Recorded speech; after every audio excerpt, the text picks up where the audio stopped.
Very good morning to all those joining us from Latin America and the Caribbean. It is my pleasure to welcome you to this regional webinar entitled From Awareness to Action, Accountability for Tenure Security. These regional webinars are being organized by the United Nations Convention to Combat Desertification and the Food and Agriculture Organization of the United Nations, FAO. My name is Sasha Alexander, and I'm a policy officer with the UNCCD Secretariat. Before we begin, please allow me to briefly go over a few housekeeping points. First, this webinar is being conducted in English and Spanish with simultaneous interpretation. This can be accessed at the bottom of your screen through the icon that looks like a globe. Now, if your screen is not in a full mode, there's another button called More. And if you click on More, then that will take you to the interpretation button. So please feel free to use that. Also, please share any suggestions or pose any questions you might have in the chat, directly in the chat. And then time permitting, we will be able to incorporate some of these questions into our discussion with our panelists and speakers. This session is being recorded so that we have a document of the webinar. And will be available at a later date for those that were not able to join us. Today's webinar will provide an overview of the ongoing work under the UNCCD FAO Initiative on Land Tenure. And it will also discuss and look at the response to the requests made by the UNCCD Conference of the Parties related to land tenure. This will include priority issues such as data and indicators, women's land rights, and accountability and grievance mechanisms that countries have identified as key enabling factors for achieving more secure and equitable land governance. Now, I would like to hand over to my colleague from FAO, Aurélie Brez, who will provide some background and context on the joint initiative. Aurélie, the floor is yours.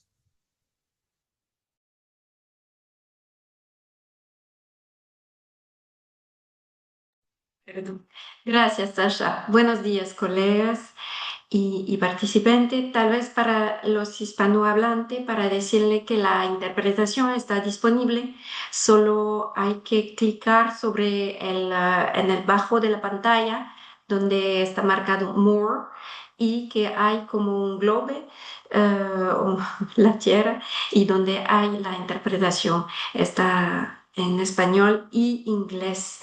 Me llamo Aurélie Brez, soy una oficial técnica de la División Tierras y Aguas a la FAO, a la Organización Mundial para la Agricultura y la Alimentación.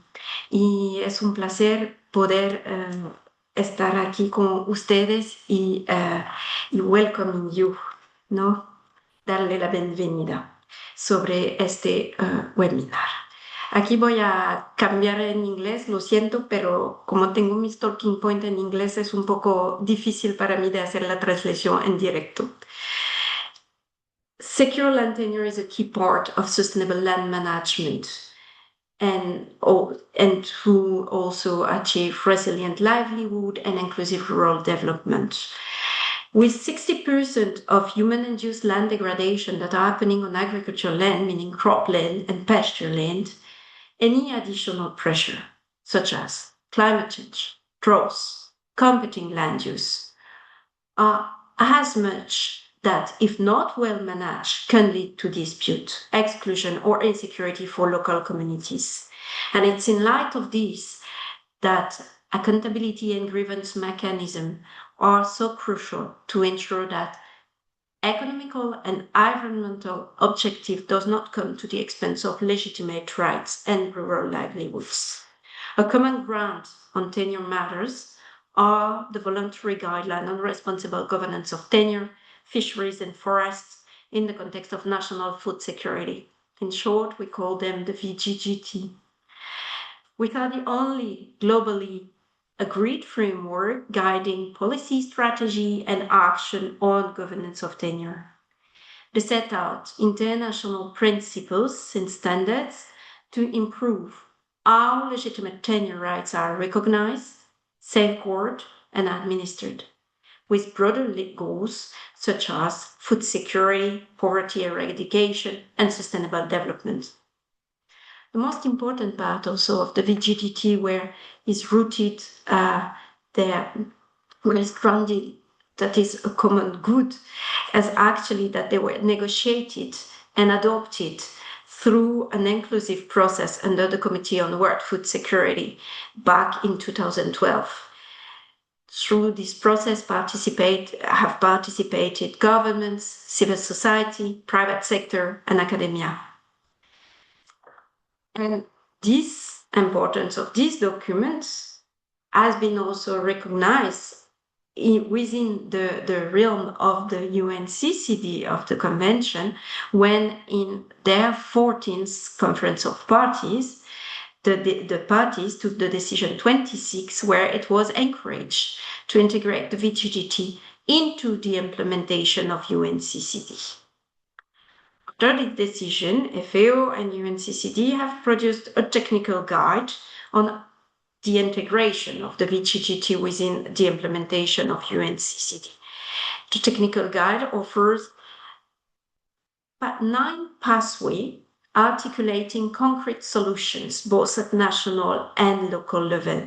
And in particular, the 4th pathway in this technical guide looks specifically on how can be addressed complaints and disputes over land that may arise due to land degradation neutrality initiatives.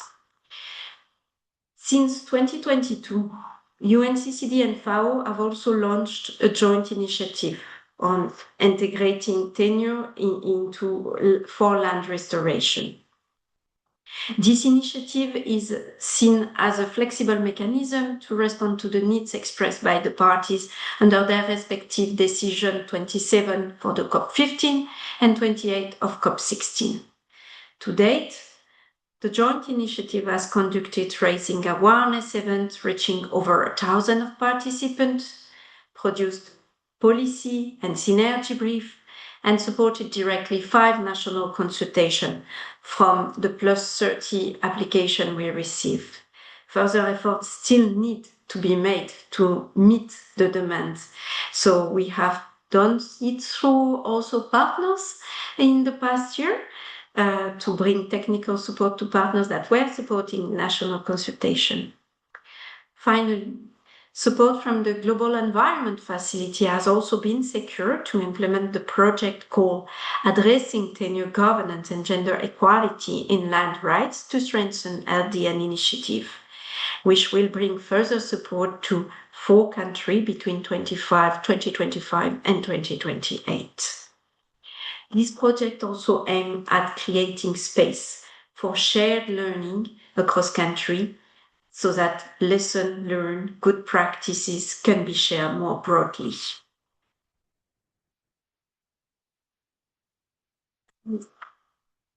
With that, today our webinars will be focused on 3 main topics that have been the we worked and with the joint initiative since the COP16 in Riyadh. Those are the Land Tenure Toolbox that is being currently prepared by UNCCD and to be launched, that we prepared with the support of FAO and to be launched at the COP17 in Mongolia. But it's also a compendium on grievance and redress mechanism, and you will have a specific panel dedicated to this aspect later in the webinar. And The joint initiative is also supporting the Global Land Observatory in its effort to provide global data set on tenure and governance, and this item will be also presented. To conclude, the elements here presented during the webinar are a contribution to the upcoming COP17 indeed. So thank you all for your participation and for the upcoming debate and discussion we will have. Please note that there is a Q&A box, and do not hesitate to place your question in this. We will answer them. And now I would like to turn to my colleague Corinna Voigt from the UNCCD Secretariat, so she could present you the Land Tenure Toolbox, its structure, content, and practical use. Corinna is a researcher associate with the UNCCD Secretariat. Thank you. Corinna, to you. Yeah. Good afternoon, colleagues. Good afternoon, dear participants, or good morning from the sunny climes of Western Germany. So I will share now my PowerPoint for my presentation. Just a second.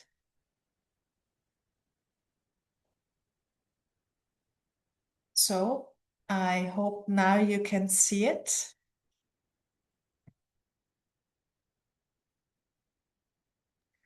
So the Land Tenure Toolbox is a new feature on the UNCCD website. It was requested by the parties of the convention, and it is an online resource for governments, land managers, and civil society and development partners. Its main purpose is to make it easier actually to find relevant information on land tenure in the context of LDN, also land degradation neutrality, and the convention. As outlined here on the screen, it brings together key guidance documents, tools and methodologies, country examples and case studies, and the most important thing, of course, also resources from partners. It is actually also a one-stop shop for national focal points, technical officers, and practitioners working on land governance, tenure security, and restoration initiatives. Before actually I make a small demo on the toolbox, I would like to say actually the toolbox is hosted on the UNCCD website. At this stage, it is a beta version, so it's not yet publicly accessible. And the toolbox really has to be designed to be simple and intuitive, and with a clear layout. And also, once launched, all the materials stored in this land toolbox is freely accessible. I have now actually to change the presentation to going to the demo for the land toolbox. Just bear with me a second, please.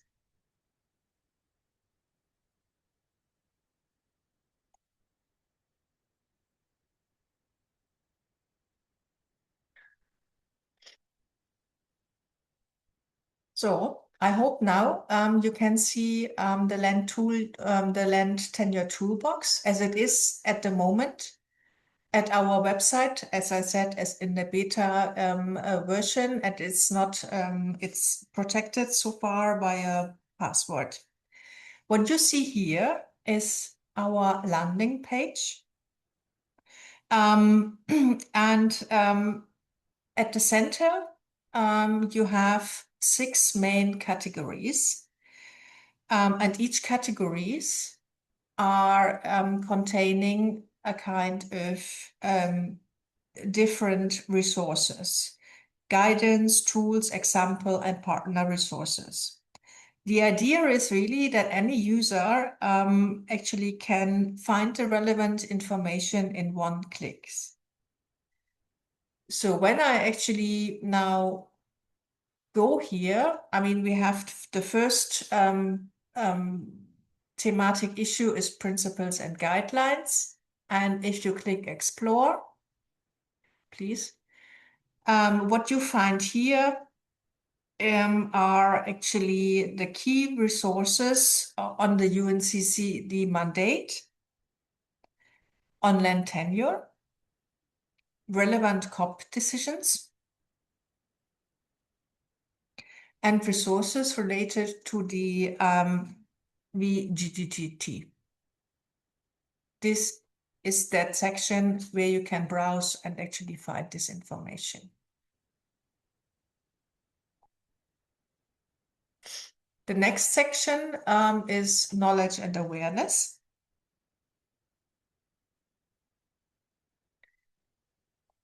What can be found here are reference to studies, reports and working papers on land tenure and land restoration. For example, the Global Land Outlook, or I mean the thematic report on East Africa, on responsible land governance to achieve land degradation neutrality. But also an introduction to the UNCCD FAO initiative on land tenure to give you a bit more background on the initiative, what Aurelie actually just introduced. The next section, or the next thematic section where you can find information is women's land rights. Yeah, which we find it's particularly important in the context of land governance. Because it is it's a really important factor for food security, livelihoods, and community resilience. Here you can really find different resources on what the UNCCD, for example, did on land tenure. For example, the Initiative for Land Rights, but also our gender roadmap or gender action plan. What we did in terms of women's land rights. And here you can actually find immediate resources with one click when you actually scroll further down. Another section is the grievance mechanisms. This is what we are working actually the last year about. Here's a bit background on the grievance mechanisms. And as we will hear later, we did a kind of profiling of the grievance mechanism of all 18 GEF implementing agencies. Here are already some profiles of this agency are uploaded. Furthermore, we have also uploaded already some case studies we did actually within that project.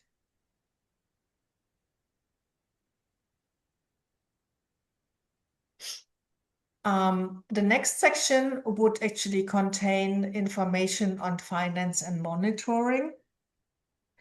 Here, this includes resources such as the land tenure checklist, but also the business case for why invest in land tenure security. And actually, more importantly, also, there are really some monitoring, a link to monitoring data portals, which are here. This is not yet complete, but we are working on, I mean, to include as much as possible monitoring and data portals as possible. The final section are actually partner resources. Here, actually, interested parties, stakeholders, and practitioners will find a lot of information on land tenure, what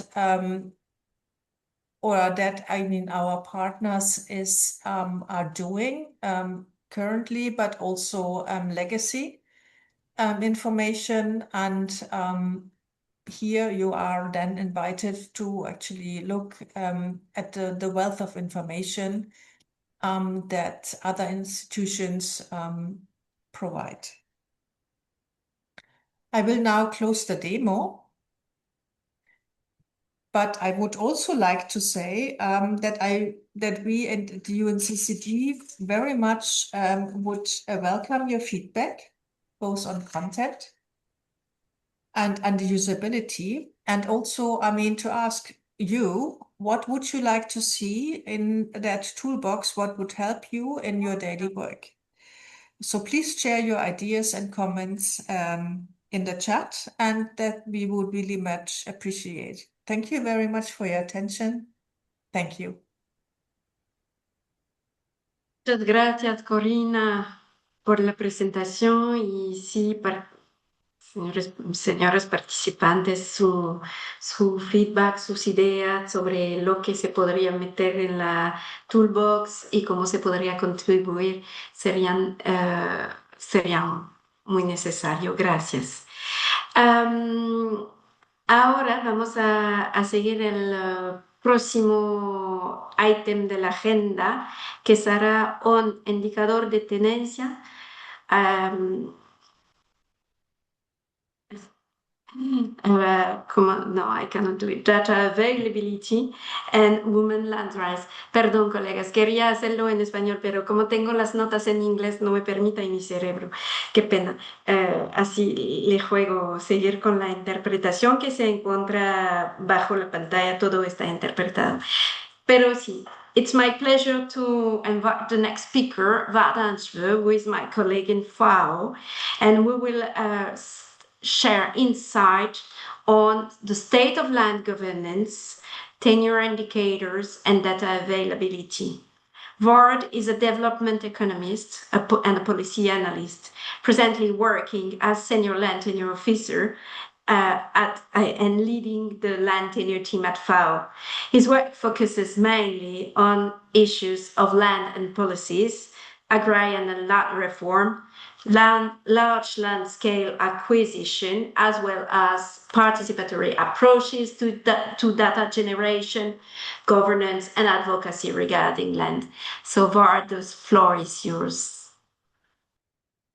Thank you, Aurélie, and good morning, everybody. Unfortunately, I will speak in English as well. My Spanish is not up to standard, especially not to do a presentation. I will share my screen here. There you go.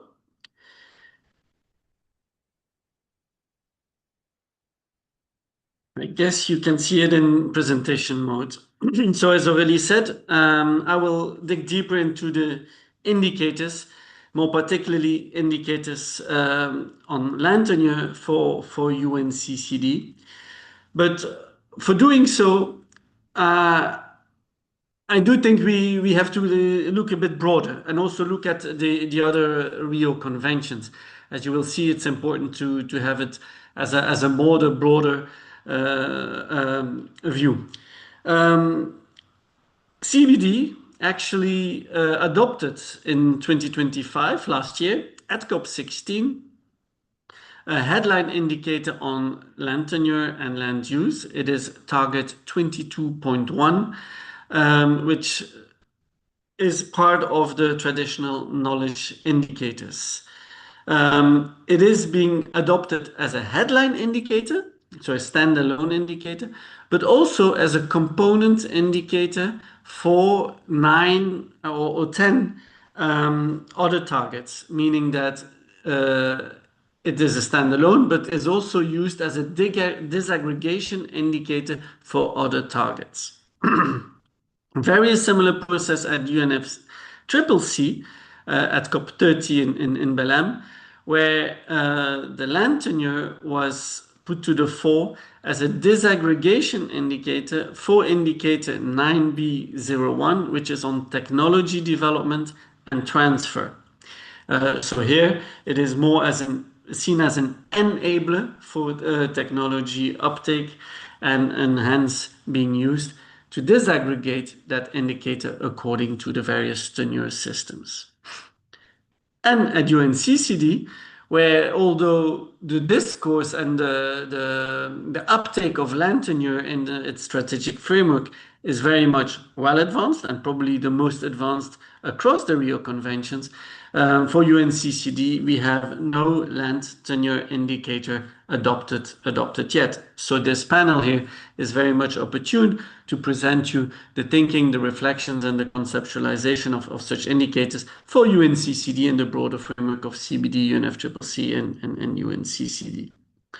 Last year at COP, we did do some consultations and presentations, and through discussions with some of you and those responsible for UNCCD's monitoring framework, 4 observations or so 4 important elements came to the fore. First of all, the need for alignment between the 3 Rio Conventions, but also between the Rio Conventions and UNCCD in particular, and other global frameworks like the SDGs, etc. What does that mean, alignment? Well, it's not to reinvent the wheel at every time we speak about a specific land monitoring framework, but to make sure that all these indicators speak to each other so that the exercise of monitoring and collecting data becomes lighter and more simpler. And that was a second observation, to keep it light and to keep it simple, because the proliferation of these monitoring framework puts, of course, a huge burden on statistics and data collection, etc. It is a significant workload that is often very complex. The third point was data availability and accessibility. By data availability, we mean, is the data available to feed these indicators? And by data accessibility is that if data is available, is it accessible to be used for feeding these indicators? Accessibility is also through the platforms, etc., where the data is being hosted. Can the different actors, states and non-state actors, access them to be used? And then lastly, it was to avoid opening up existing monitoring frameworks, and this is particularly the case in UNCCD, where there is already a monitoring framework well established and being rolled out several times already. So implementing new indicators can destabilize such an ongoing exercise already. So being very cautious for the integration of new indicators. So with this in mind, I think we see 2 options coming out of these consultations. The first one is to suggest a disaggregation indicator for an already existing target or indicator. And here we propose 15.3.1, which is a headline indicator for UNCCD. So UNCCD is the custodian of this indicator. This indicator is about the proportion of land that is degraded over the total land area. So what is degraded over the total land area? And we suggest here to disaggregate that by tenure, meaning in private, in public, in customary land, in other types of land, etc. So it would be proportion of degraded land on the private, public, indigenous, and local community tenure, combining existing data and an existing target of UNCCD 15.3.1, supplemented with other data sources to disaggregate that, coming from, for example, the Global Land Observatory, Landmark, the World Database on Protected Areas, etc., to be able to look at the different tenure areas. I think it's important, this indicator, and it aligns also with CBD, where we do the exercise of promoting and aligning us as well with UNCCD. So therefore, headline indicator 22.1, we have also integrated 15.3.1, making sure that the alignment happens in two ways. It's easy integrated without opening up the toolbox, the indicator box that exists already. It's just a disaggregation of an existing indicator. And data is available, and I'll come back to that already. So easy to be implemented with availability and accessibility of data. The option 2, and this is thinking more in the long term, post 2030, and why post 2030? Because that is the time where the monitoring framework of UNCCD will be revised and potentially adopted, and hence there's an opening here potentially to integrate a land tenure indicator. And if that's the case, we suggest here, as we've done for CBD as well, to align that with SDG 1.4.2, which is on the total population with secure tenure rights that on one hand locally recognized, and on the other hand with perceived tenure rights that are tenure rights that are perceived as secure by sex and by type of tenure. So it is taking this existing indicator in the SDGs that has been adopted in CBD already and now implemented also in UNCCD. There would be a little tweak, however, because in this case, the indicator would combine a population-based indicator plus an area-based indicator, because we're using the documentation of land, which can be a population one. I have secure land rights, but to look into the different tenure systems. So it is adopting slightly the SDG indicator to fit the UNCCD realities and the UNCCD's priorities of disaggregating that to tenure.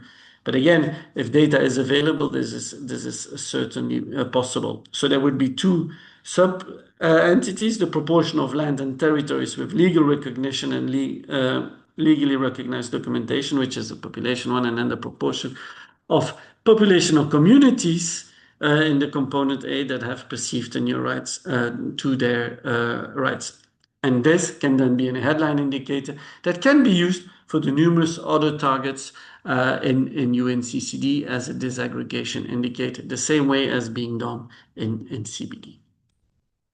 About data availability, what we do across the Rio Conventions is use and promote the use of formal national data plus complementary / community and local data sources for them to complement each other. And if we do so, we've assessed the availability of data, and here you have a bit of the outcome of this assessment. If you look only at the population and statistical data on tenure system, we have data for about 90% of the countries already, mainly based on the work of the Global Land Observatory, but also through the SDGs or initiatives like Prindex and the IP Navigator. All of them have covered a certain number of countries, but in total, we cover about 90% of the countries. Geospatial data mapping customary lands is available fully for 37 countries, and mainly in Latin America, where geospatial data is well developed. There's some countries that are incomplete, but as I said, in Latin America, this data is quite well developed. And then especially for indigenous peoples and local communities, the customary lands. And for the other tenure systems, we have about 13 countries where we have full databases.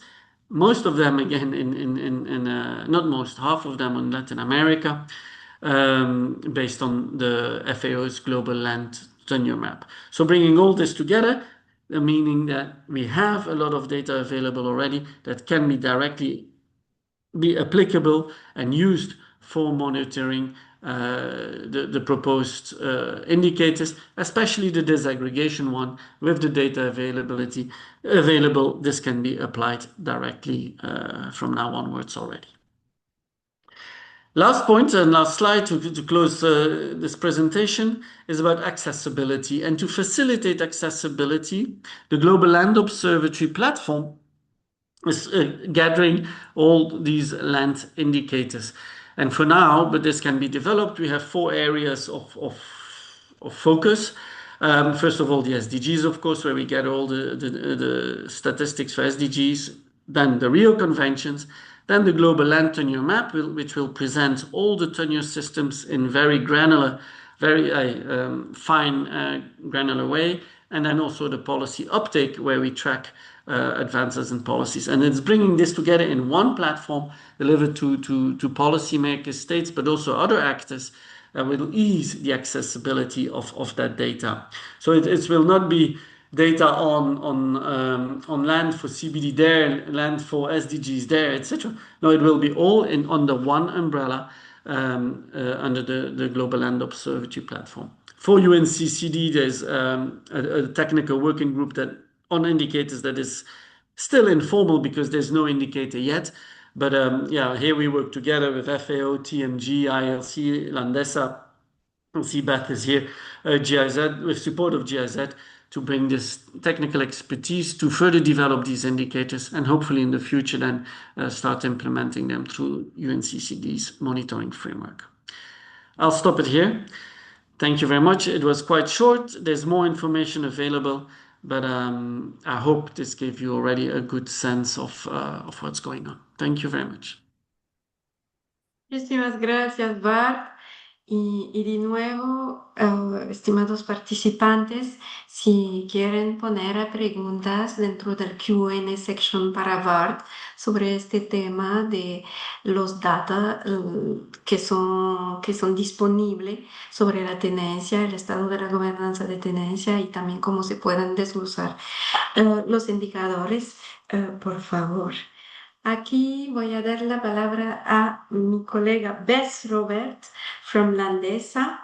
Bess is about to speak on the work of Landesa to advance women's land rights as an essential component of tenure security and sustainable land management. Bess is the director of the Center for Women's Land Rights at Landesa. She leads the organization work on the Stand for Land campaign and broader human rights agenda, advancing gender equality and natural resource justice worldwide. Thank you very much, Bess. The floor is yours. Thank you so much, Arali, for the introduction.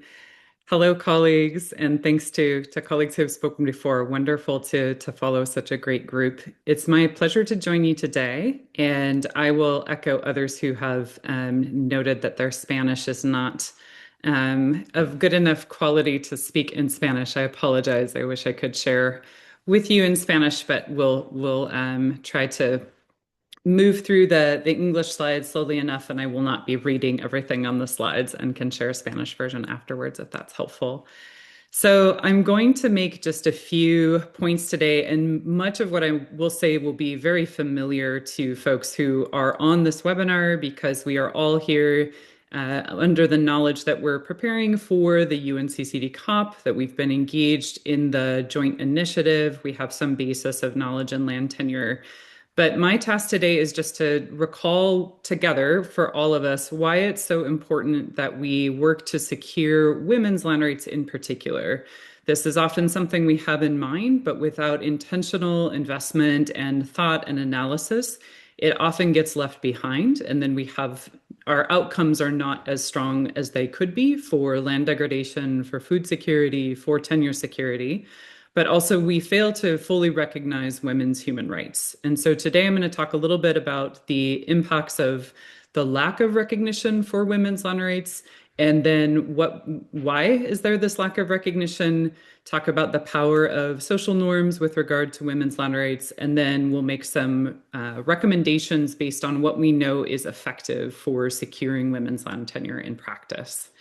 So I'm going to start just with a few statistics. And these are drawn from recent sources, mainly from FAO, from Prindex, and then from the report that Ward led on, that's the status of land tenure, which if you haven't had a chance to look through the report, highly recommend that. It's just a most recent basis for many of the facts and figures that Ward was sharing, and just really great perspective for where we are with regard to land as a basis for land degradation neutrality. I want to zero in on this statistic on 59% of countries providing low or no legal protection specifically for women's land rights. So this is often where we already have legal guarantees in constitutions. We're not seeing that transferred into legislation or regulation or institutional strengthening.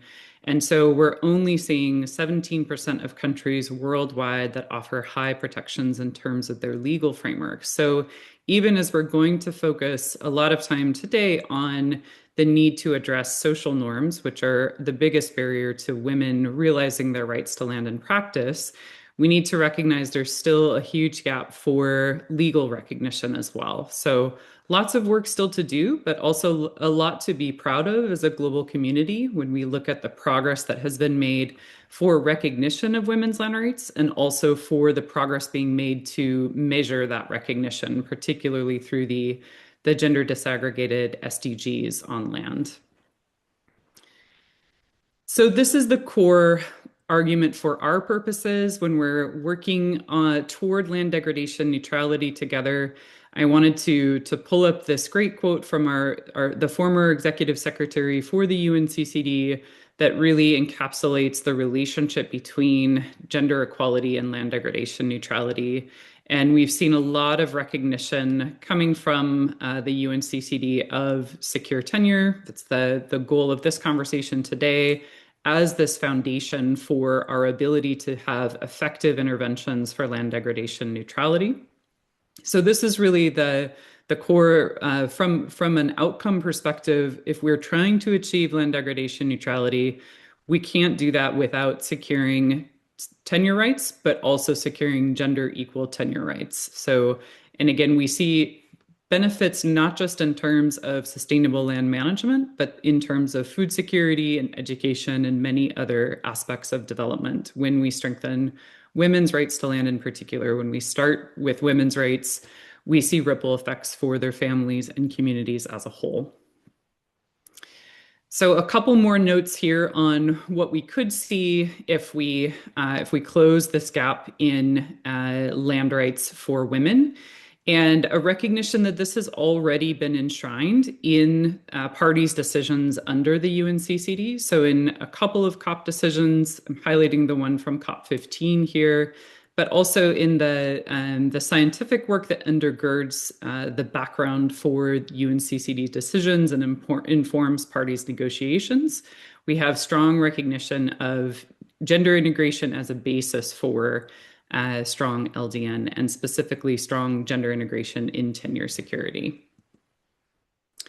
So I mentioned that I wanted to spend some time talking through what do we mean by social norms and this gap between what we see enshrined in policy and law for strengthening women's land rights and what is actually happening in practice on the ground. So Arlie mentioned in the introduction, the kind introduction that she made, that I also serve as the global lead for Stand for Land. Landesa is part of the steering committee alongside ILC, the Rights and Resources Initiative, the World Bank, the Wairu Commission, and the Global Land Tool Network to close this gap between policy and practice. And we work with coalitions of grassroots and civil society actors in 17 countries, and we have many partners who are coming on board. We're looking to build to 40 countries over the next 2 years and then strengthen this work to bridge this gap between law and practice for women's land rights between now and 2030. So why do we see this gap? So this is really, we know that tenure is a technical issue. We're here to discuss how tenure supports land degradation neutrality from a technical perspective. Of course, we all experience our relationship with land and with each other, with our families and communities from a deeply personal perspective and a social perspective as well. So when we're talking about women's land rights, we have to talk about those social dynamics that are deeply ingrained in our mindsets and our cultures and our religious beliefs. And what we see is that across the world, it takes many different forms. It's very different by context, but we see these generally we see these attitudes that land is more for men than it is for women. And this results in the types of dynamics that I've noted here. It's women's exclusion from decision-making within the home or within community land decision-making bodies. It's women and daughters' lack of access to inheritance. even when there are legal protections for that inheritance. It results in displacement of widows or of divorced women. So essentially, there's this mediation of women's rights to land through their male relatives that we often see.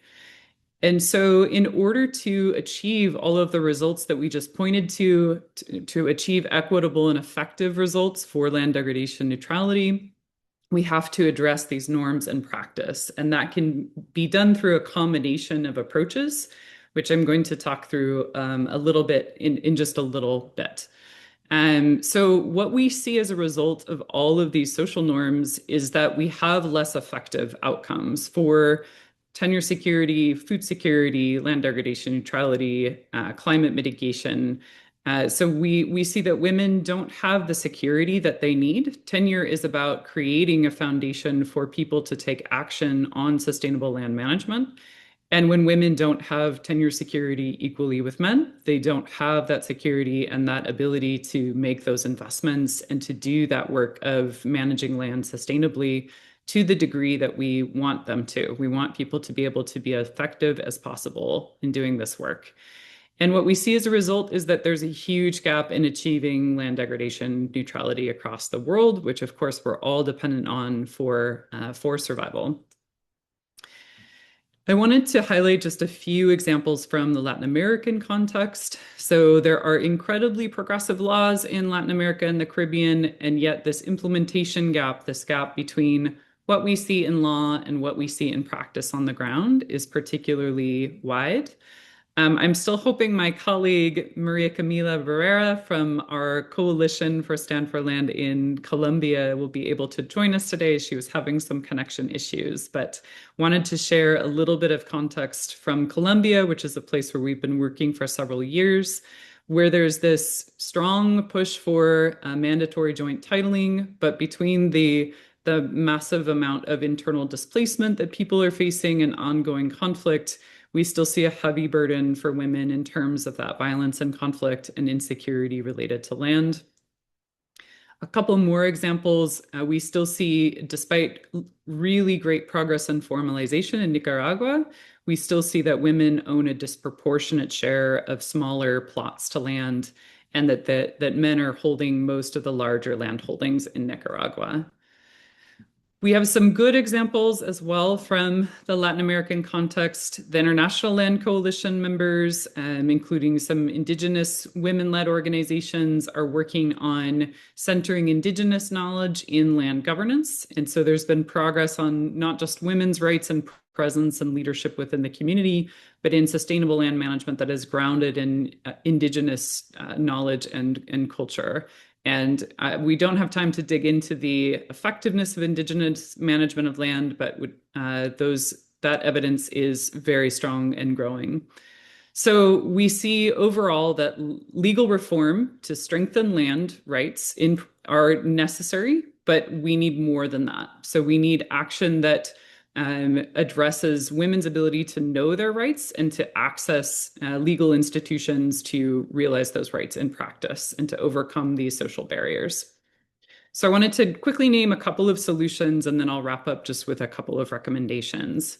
So I mentioned Stand for Her Land and sort of the structure of the steering committee and coalition model that prioritizes grassroots women's leadership.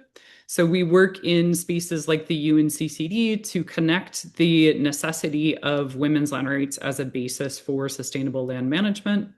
And we work across numerous countries because we see the demand for closing this gap coming from grassroots and Indigenous women all around the world. This is such a core aspect of women's livelihood and dignity. We see such a huge need to bridge this gap in practice, and that's strongly recognized, of course, in this context and across international frameworks, that women's land rights is a basis for the outcomes for sustainable development that we need to realize. I wanted to also name gender transformative approaches. This is a framework developed by the International Fund for Agricultural Development, FAO, and C4ECRAF that we have recently incorporated into the Stand for Land strategy. So this is really focused on a systems change approach to transforming these discriminatory norms and to transforming institutions so that women can realize their rights in practice. And then finally, I want to highlight a project that we're pleased to contribute to alongside FAO that Arlie mentioned as well. So there's this new Jeff-funded project that is focused on this initiative for LDN and tenure with a gender-integrated approach. And so these types of integrated projects are really important to carry us forward in practice. And I see Arlie coming on. I'm running out of time, over my time. So I'll just highlight that there are several recommendations that are already integrated into parties' decisions. And for those on the line here that are prepping for COP, just encourage you to invest in gender equality and particularly young women and girls equality in the context of your negotiation at COP. So happy to share more, and I will stop it there. Thank you so much. Muchísimas gracias, Bess. Colegas, por favor, estimados participantes, no duden en poner sus preguntas en el chat. Estarán respondidas. To hold, do not hesitate to put your question in the Q&A box, because as we are a bit behind and we are having a very nice panel coming on grievance and redress mechanism, I will hand the floor directly to my colleague Sasha Alexander to moderate this session. Thank you, Sasha. Thank you, Orali. Yes, so as my colleague Corinna mentioned, the Tenure Toolbox contains a full mapping of the accountability mechanisms of the Jeff implementing agencies. This was a request from the Conference of the Parties. And we're very fortunate to have the World Bank with us, as well as a representative from the government of Brazil. So I'm looking forward to this discussion. And without any further ado, I'd like to introduce Bastian Delic. He is Senior Counsel with the Environment and International Law Unit of the World Bank's Legal Vice Presidency, where he serves as the focal point for environmental and social policy for Latin America and the Caribbean. Mr. Delic, you have the floor. Thank you very much. I thought maybe I can switch to Spanish, given it's my native language, and it might be more useful. Así que les doy nuevamente muchas gracias por la invitación. Tengo una pequeña presentación que voy a proyectar y para hablar sobre los mecanismos de accountability del Banco Mundial. Solo quiero asegurarme de que la ven correctamente. ¿Sí? Aún no, Todavía aún no llegó. Todavía no. ¿No? Oh, shoot. Sí. A ver, voy a hacerlo nuevamente. ¿Ahí sí? Ya viene. Ok, Sí. perfecto. Perfecto. Bueno, muchas gracias nuevamente por la invitación. Como les decía, quiero hacer una salvedad que, bueno, porque vi en la lista del Tenure Toolkit la referencia al Grupo Banco Mundial. El Grupo Banco Mundial tiene está compuesto de varias instituciones. Hay una parte pública que es la parte del banco, el Banco para la Reconstrucción y el Desarrollo Económico y la Organización Internacional de Fomento, que trabaja con estados, incluyendo Latinoamérica, y es a ese, digamos, voy a hablar de los mecanismos de accountability o de rendición de cuentas de este, digamos, de este sector, del sector público del Banco Mundial.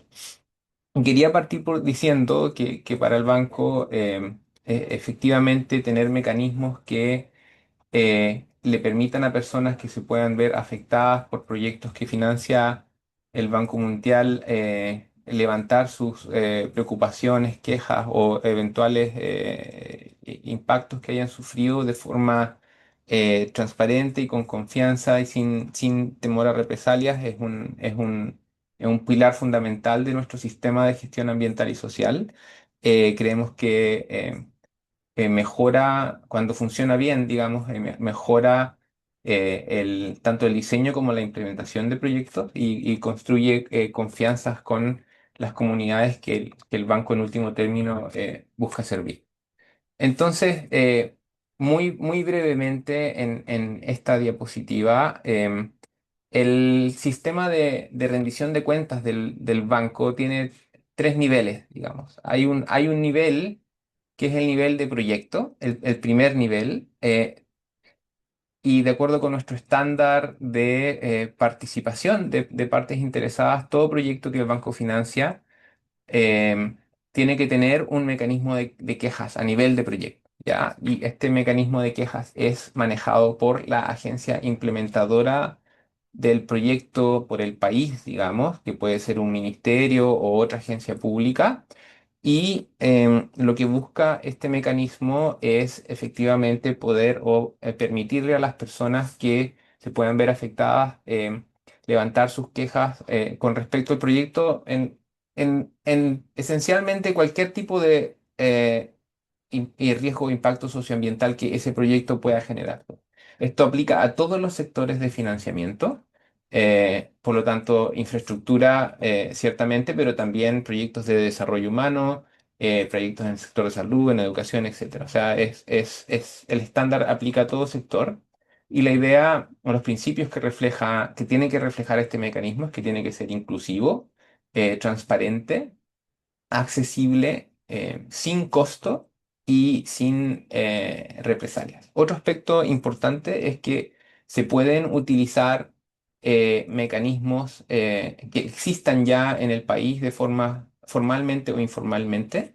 Y, por ejemplo, en el caso de Brasil, sé que alguien va a hablar ahí, en algunos proyectos que el banco financia se utilizan los sistemas de obraduría, que son una especie de ombudsman que existen en las agencias públicas en Brasil.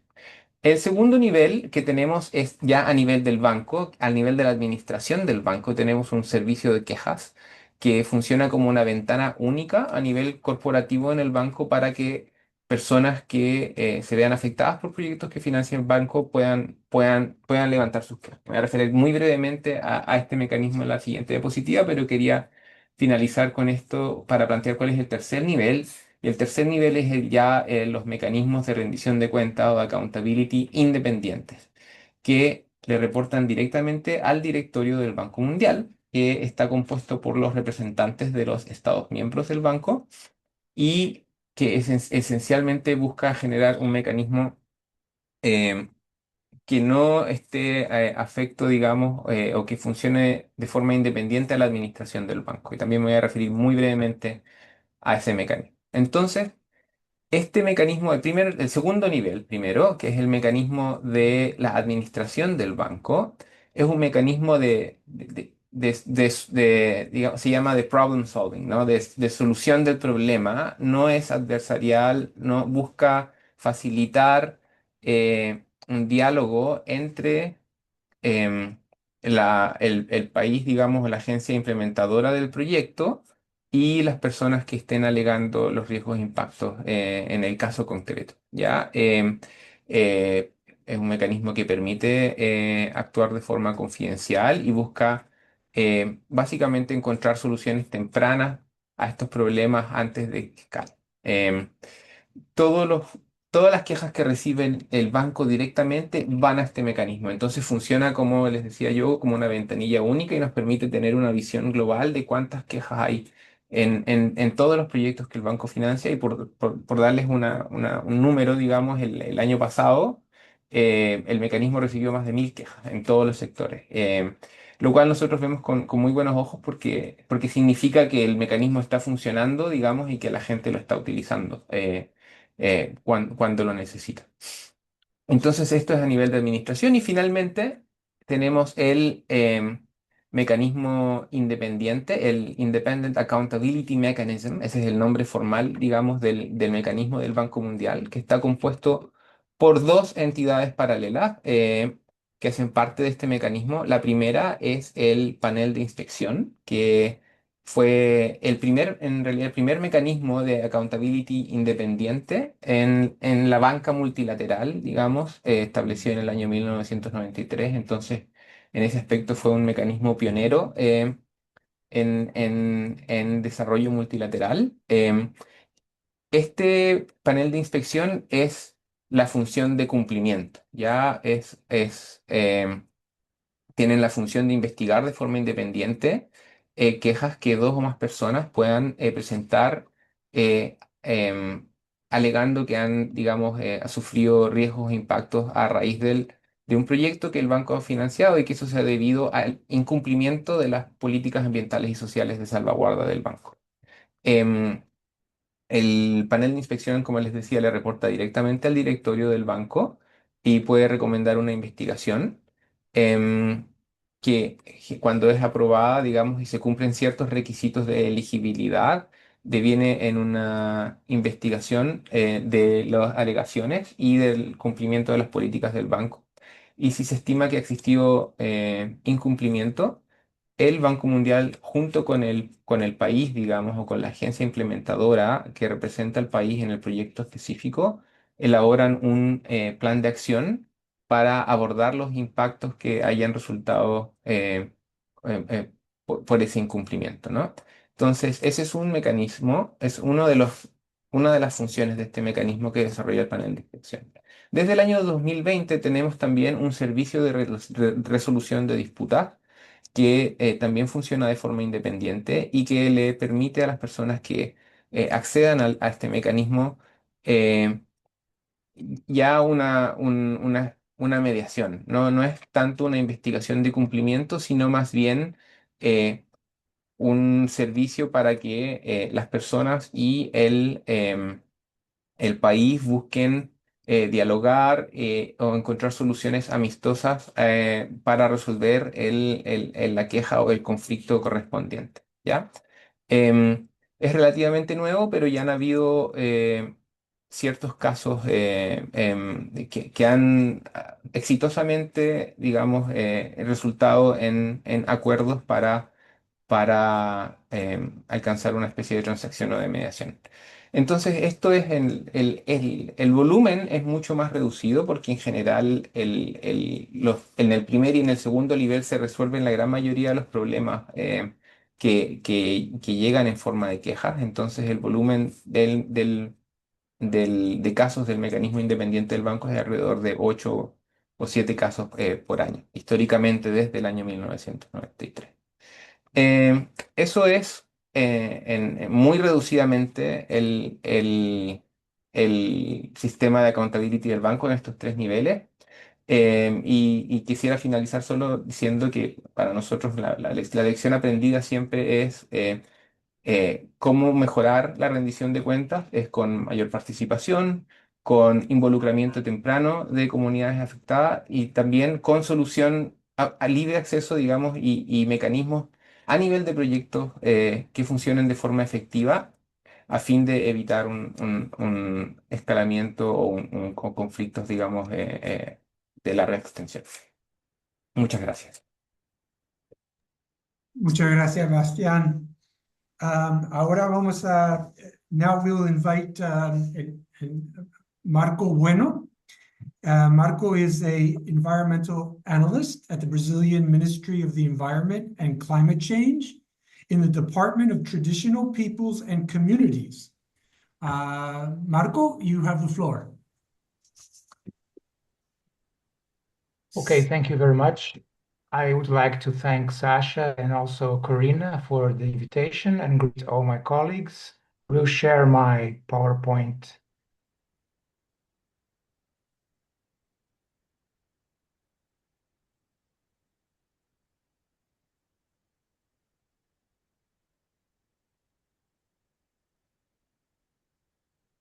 Share, okay, sorry.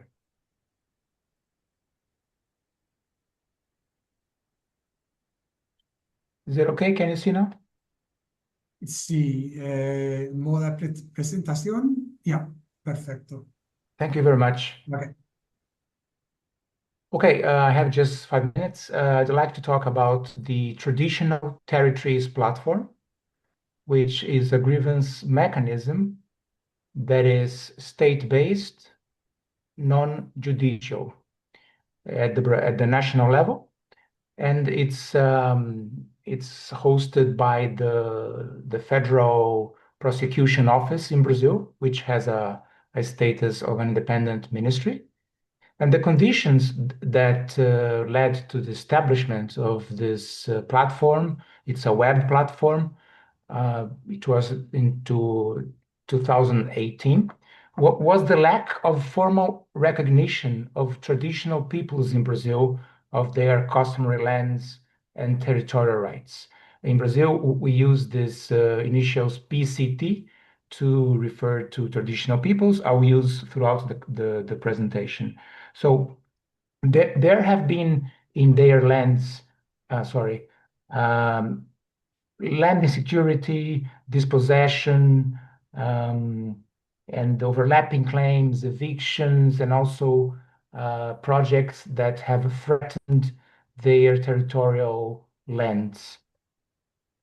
So it's the platform is a partnership among several institutions. As I said, the Federal Prosecution Office leads the process. And the other partners are the National Council of PCTs, the traditional peoples, academic institutions. At the beginning, the Climate and Land Use Alliance helped establish the platform. And lately, the German Cooperation Agency has joined the effort.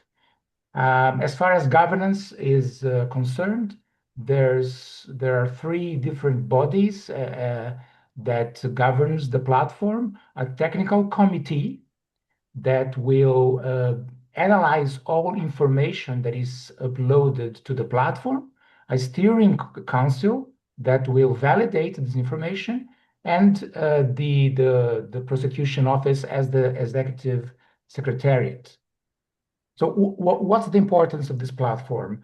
It's basically to give visibility to all these communities. In Brazil, there are 29 different types of traditional peoples, including indigenous peoples. And the kind of data that they upload to the platform is georeferenced information, cartographic, reports, stories, demands they have, conflicts that are happening in their customary lands, and also cultural values and livelihoods.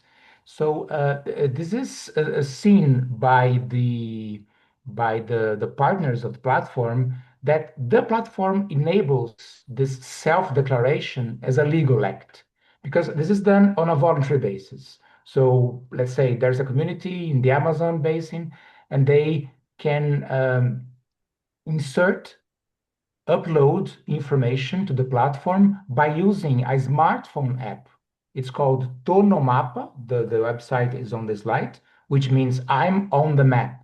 So they can register all kinds of information about their lands, about the dimensions of the land, where they are located in terms of GPS, and many other types of information.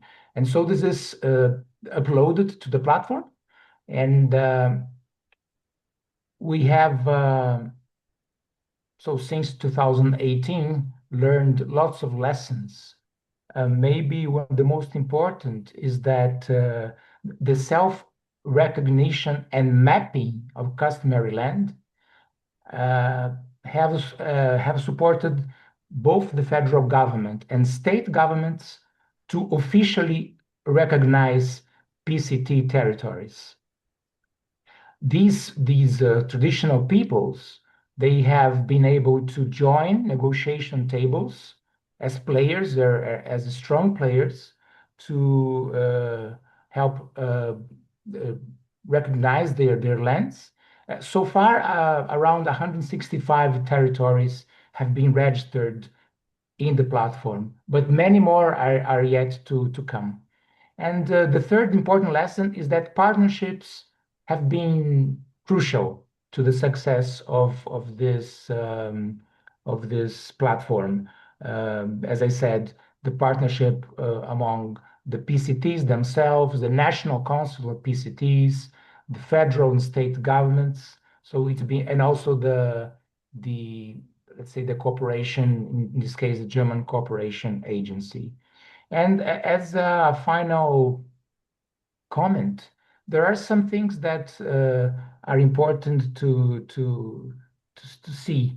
So this process of self-recognition, the mapping of customary lands, Brazil is such a big country, it's very time-consuming. It also demands human and financial resources and constant mobilization and also capacity building because many communities need help to understand that there is a way for them to recognize their customary lands.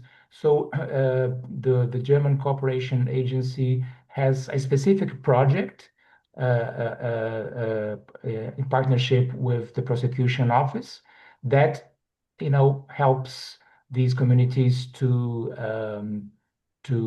build capacity and keep on this work of uploading data to the platform. Okay, this is my last slide. There are two links here that you can access. They're in Portuguese, but you can use the web browser translator. I have done that. It works perfectly.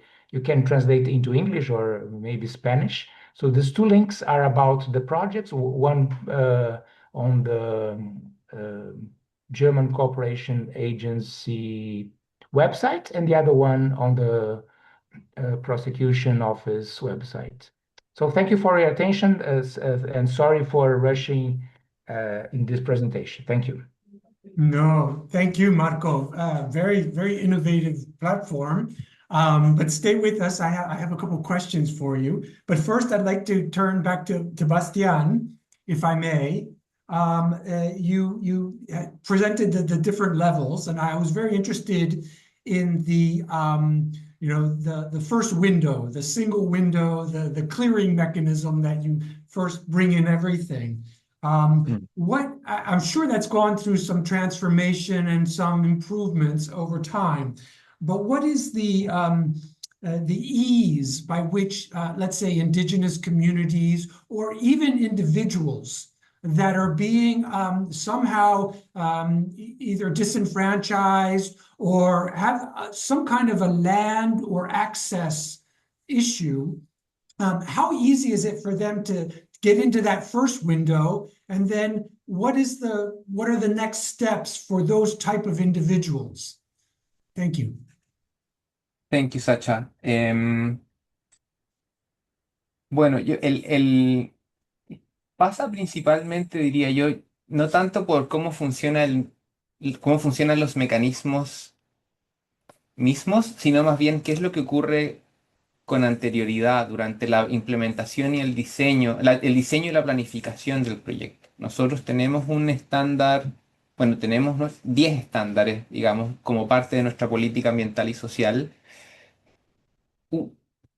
Los más importantes para estos efectos de la pregunta son un estándar general de evaluación de impacto socioambiental, de participación de partes interesadas y también un estándar específico de pueblos indígenas. Y todos estos estándares recogen principios, objetivos y requisitos que buscan fomentar participación temprana de las comunidades para incorporar sus puntos de vista en el diseño del proyecto. Y eso es lo que nosotros le pedimos a los Estados miembros con los que trabajamos, a las agencias con los que trabajamos, de que eso ocurra de forma planificada, que haya un mapeo de actores, que hayan especial énfasis en grupos o individuos que puedan estar en una situación desventajada y que por lo tanto haya que poner más énfasis en el diseño de la participación, quizás con algunas medidas específicas. Em, a nivel de pueblos indígenas, el estándar es bien robusto y destaca la necesidad de hacer esto también a través de los mecanismos tradicionales de las comunidades, en un lenguaje apropiado, con medidas también que respondan, digamos, a sus estructuras de participación. Em, y eso es lo que diría yo facilita luego. Esto todo tiene que estar recogido en un plan de participación de partes interesadas, que tiene que tener un capítulo de gestión de quejas, ¿no? Y Y ahí es donde luego es como, bueno, lo tengo en el plan, ¿qué es lo que hago en la práctica para fomentar, digamos, el acceso de las comunidades a eso? Y pueden ser herramientas digitales, complementadas también con herramientas, digamos, en el terreno, con reuniones regulares. Etcétera. Entonces eso es lo que facilita el primer nivel de acceso. El segundo nivel de acceso, que ya es directamente con nosotros, bueno, nosotros tenemos en general oficinas país donde se pueden también presentar quejas y se canalizan a estos mecanismos. También descansamos mucho porque ahí ya es un poco más difícil en las relaciones que tenemos con las organizaciones de la sociedad civil, también para recibir recomendaciones de ellos de cómo podemos mejorar la accesibilidad. Ahora, como te decía yo previamente, a nivel de, hemos, a través de los años hemos visto un aumento en lo que recibimos directamente a nivel de quejas y lo que, digamos, nos deja, digamos, con la sensación de que queda mucho por hacer, pero de que los mecanismos al menos están funcionando correctamente. Eso. Gracias, gracias. Prevention is obviously the best way to go. And the design of projects, the inclusivity, the transparency is critical. But yeah, and okay, so let me turn to Marco and this traditional territorials platform. I think a lot of people will be very interested in this. I think I see a lot of replicability in this approach. So you're dealing with a wide range of issues. So my question is, in terms of land, access to resources, tenure, you say that the government, if you upload and 100 and so communities have been recognized, what is the mechanism by which the government actually recognizes in a spatial, the explicit way, the land, the territory, the water, the biodiversity? Have we gotten to that stage yet? And then, if I may follow after that, are there complaints that come through this platform, or is there a separate channel where complaints about projects, whether governments, NGOs, international banks, do they go into a separate channel, or is it part of the entire platform? Thank you. Thank you for your question, Sasha. A very good question indeed. Yeah, the thing is, there are two groups of traditional peoples in Brazil that have historically had their lands officially recognized. One, indigenous peoples. There's more than 1.3 million indigenous peoples in Brazil. And the other group is the quilombolas people. They are their relatives in the past were enslaved in Brazil for centuries from Africa. And they also have a very specific mechanism that officially recognize their lands. Then they get all the papers, documentation.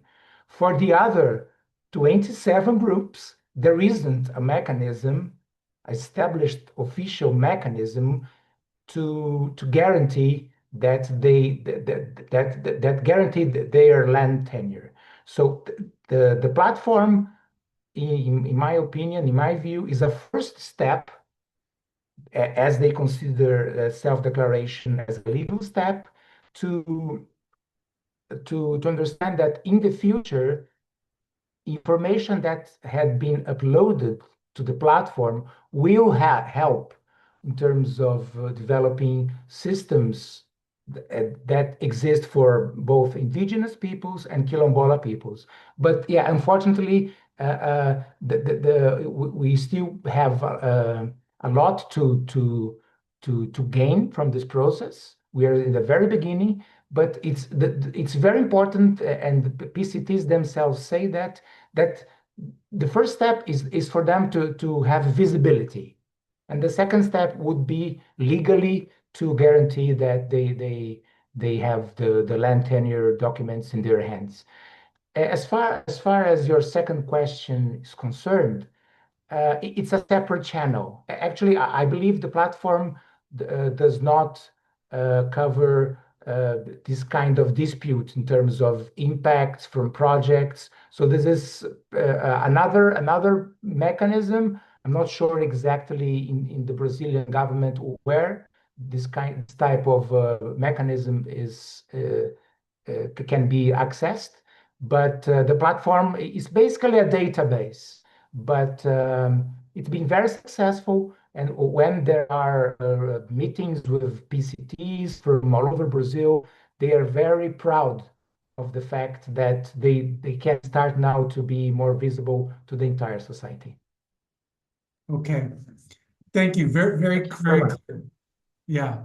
I'm going to pass it over to my colleague Aurélie. I think she has one more question for you, and then we will wrap up. And thank you so much to all the panelists and all the speakers. But first, let's hear Aurélie, and she will also close the webinar. Thank you. Marco, there is another question for you in the chat, and here it goes. Traditional communities in Brazil are essential actors in climate resilience and biodiversity. Yet, they live far from major city political center and feel insecurity over the land tenure. And also at the same time, they tend to be underrepresented in major international spaces, such as the UN climate biodiversity negotiations.